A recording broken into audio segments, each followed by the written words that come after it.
안녕하세요. 이번 단어는 바다에 녹아있는 소금.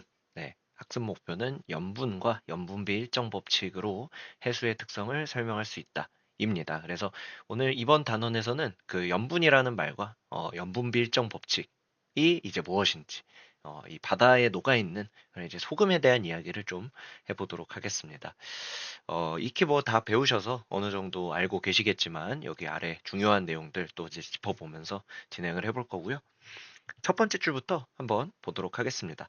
이 바닷물은 담수와 달리 우리 이제 맹물 그 육지에 있는 물과 달리 짜고 쓴맛이 난다라고 합니다. 우리가 사실 이제 짠맛에 대해서는 익히 좀 알고 있지만 사실 이제 바닷물에 이제 짠맛 너머로 이제 쓴맛이 좀 씁쓸한 맛이 이제 같이 느껴지게 되는데 왜냐하면 이제 바닷물에는 이 그림 7-6과 같이 아래쪽에 있는 그림처럼 여러 가지 이제 내용들 염화나트륨, 염화 마그네슘, 황산 마그네슘 등이 녹아 있습니다.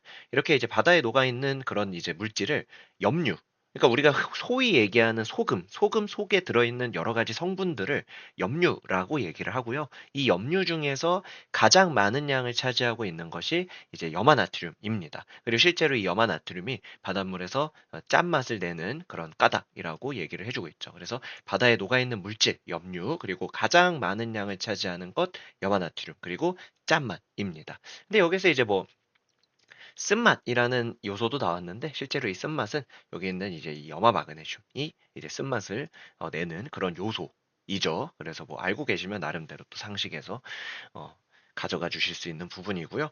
다섯 번째 줄부터 보시면은 우리가 그러면 이제 염분이라는 말은 뭐냐? 우리가 사실 염분이라는 말도 바닷물에 녹아있는 그런 소금을 의미하는 말로 종종 이제 사용이 되기도 합니다. 사실 이제 뭐 구분하지 않고 사용하는 경우가 많은데 실제로 이제 바다에 녹아있는 소금은 염류라고 얘기를 하고요. 염분은 그럼 뭐냐? 바닷물 1kg에 녹아있는 그 소금의 염류의 총량을 g수로 나타낸 것을 염분이라고 얘기를 합니다. 그리고 단위는 PSU를 사용을 하게 되죠. 그래서 전 세계 바다의 평균 염분은 35 PSU라고 이야기를 하는데 실제로 이 35 PSU라는 말은 바닷물 1kg에 염류가 소금이 35g 녹아 있다라는 것을 의미한다.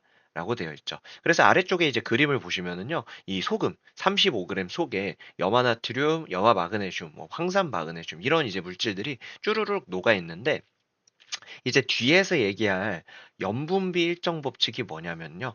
이 35g의 염류 속에 염화나트륨이 27.2g이 녹아 있는데 이거를 이제 백분율 퍼센트로 계산을 해보면 77.7%가 나옵니다. 그래서 실제로 이게 이제 35PSU인 바닷물에 77.7%가 염화나트륨이라 염화나트륨이 차지하고 있는 질량이 27.2g으로 우리가 이제 구할 수 있게 되는 거고요. 뭐 만약에 염분이 달라졌어요. 뭐 35PSU가 아니라 뭐 40PSU라고 했을 때 물 속에 물 1kg 속에 죄송합니다. 바닷물 1kg 속에 이제 소금이 40g 녹아있는 상황에서도 똑같이 77.7%만큼이 염화나트륨이 차지하고 있는 비율이라 이런 걸 활용을 해서 이제 그 바닷물 속에 녹아있는 여러 가지 염류의 양들을 우리가 이제 구할 수 있게 되는 거고요. 그런 개념들에 대해서 알아보도록 하겠습니다.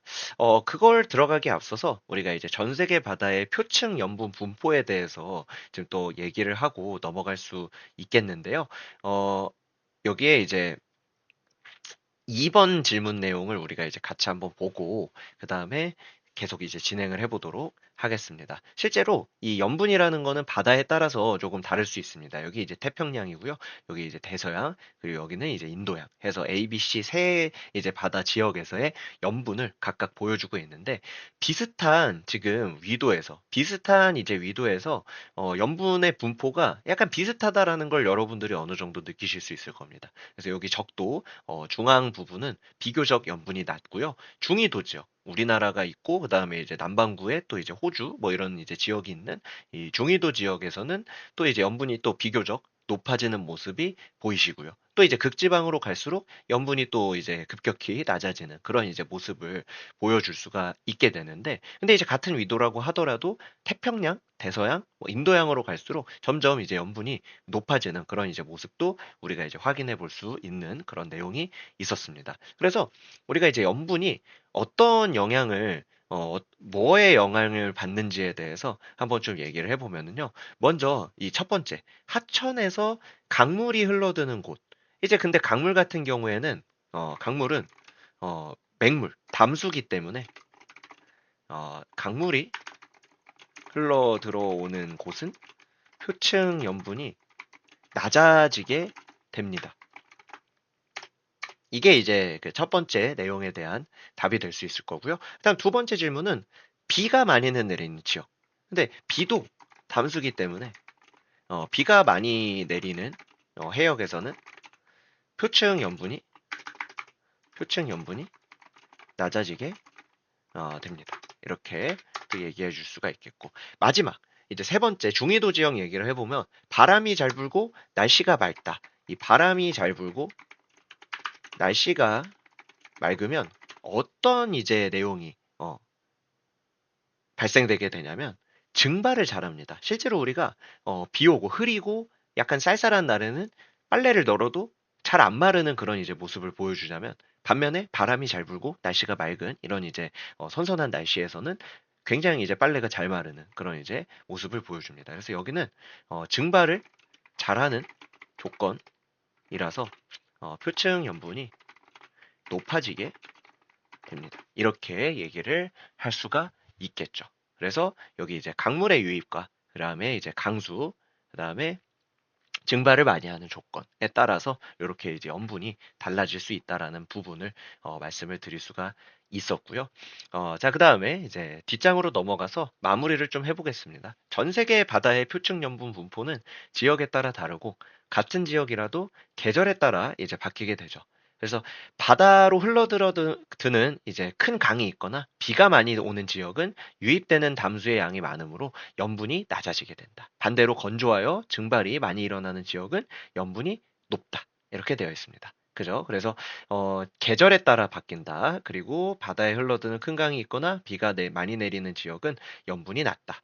건조하여 증발이 많이 일어나는 지역 염분 높다. 이렇게 되죠. 그래서 적도 지역은 비가 많이 내리기 때문에 염분이 낮아지게 됩니다. 근데 실제로 적도는 온도도 높아요. 기온도 높은데 그러면 증발도 많이 할 거란 말이죠. 근데 적도 부근은 강수량에 비해서 아 증발량에 비해서 강수량이 많기 때문에 그 이제 증발을 많이 하는 조건을 어떻게 보면 찍어 누르는 거죠. 그래서 염분이 낮아지게 된다. 이렇게 얘기를 할 수 있겠고요. 반면에 중위도 지역 같은 경우에는 건조한 기후로 강수량이 증발량보다 적어 염분이 높아지게 된다. 이런 이야기를 해줄 수 있게 됩니다. 그래서 바다의 염분은 지역에 따라 다르지만 해수에 녹아있는 염류 사이의 비율은 이제 일정하다라는 그런 부분이 새롭게 지금 나오고 있죠. 근데 이 부분은 아까 말씀드렸던 염분비 일정 법칙입니다. 우리가 이제 뭐 30psu인 해수 그리고 뭐 40psu인 해수 이렇게 이제 서로 다른 바닷물이 염류가 서로 다르게 들어있다고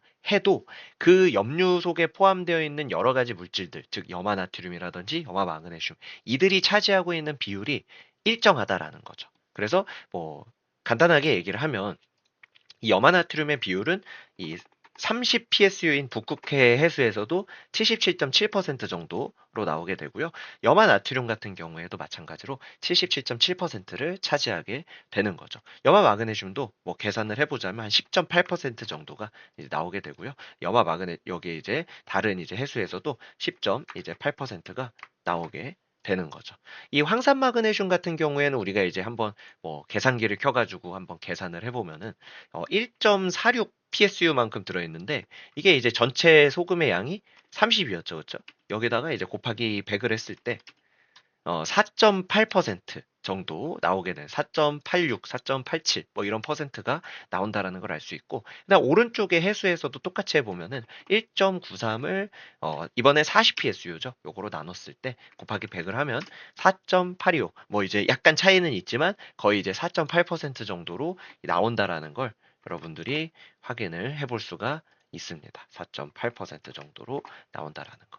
확인할 수 있고 뭐 하는 김에 마지막 황산 칼슘도 이제 우리가 얘기를 해보면 1.11 을 30으로 나눴을 때 요 이제 곱하기 100을 하면 3.7%가 나오고 있고요. 1.48 나누기 40 곱하기 이제 100 하게 되면은 3.7 이 정도 나오게 되죠. 3.8, 3.7 이 정도가 나오게 되면서 거의 이제 비슷한 그런 이제 모습을 보여주고 있다라는 걸 어, 우리가 확인해 볼 수 있습니다. 이를 이제 연분비 일정 법칙이라고 얘기를 하고요. 이 연분비 일정 법칙이 성립하는 이유는 전 세계 바다에서 오랜 세월 동안 바닷물이 끊임없이 움직이고 순환하면서 염류가 골고루 섞여 있다. 오랜 세월 동안 끊임없이 움직이고 순환한다. 그렇기 때문에 이렇게 연분비가 일정한 모습을 보여준다라는 그런 부분이 어, 있을 수 있었습니다. 자, 이렇게 해서 우리가 이제 연분비가 일정하다라는 그런 부분까지 얘기를 해 보았고요. 네, 정리가 될 것 같습니다. 그래서 이런 이제 연분비 관련해서 문제를 푸는 그런 부분은 우리가 이제 수업 시간에도 다뤄봤기 때문에 그런 부분들 문제 많이 풀어보시고 궁금하신 점이 생기시면은 어, 선생님들에게 질문해 주시면 되겠습니다. 그래서 연분비 연분에 대한 얘기는 여기서 마무리해 보도록 하겠습니다.